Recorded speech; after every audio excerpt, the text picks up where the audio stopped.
Жуткая погода сегодня в Гастогае. -4 и идет дождь. Я боюсь, конечно, ледяного дождя. Такой случился 4 года назад, в январе 2014 года. Тогда очень много и деревьев поломало. Главное, оборвало провода.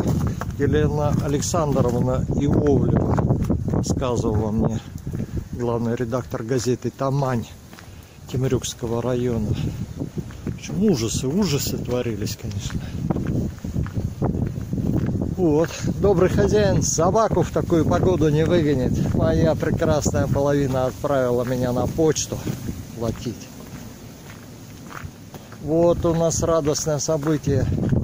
Депутат города-курорта Анапы Геннадий Семенович Демурчев на свои деньги приобрел 500 кубометров щебня вот такого и раздавал талоны. Ну, привоз за свой счет. И вот нам дал 5 кубов.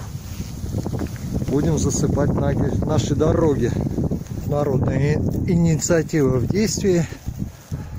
Наверняка из тех 500 кубометров, что депутат приобрел и раздает станишникам, подсыпали улицу Украинскую.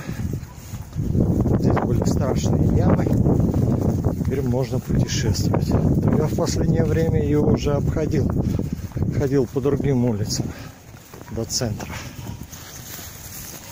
Вот я прошел до центра станицы и обратно. К счастью, самого страшного не случилось. Вот смотрите, какой мороз. Наш ручей прихватил мороз. Но на проводах обледенения практически нет.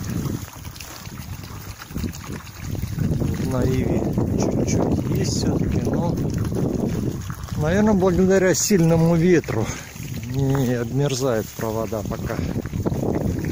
Посмотрим, дождь продолжается, но пока ветер есть надежда, что переживем эту ледяную катастрофу, и она не наступит.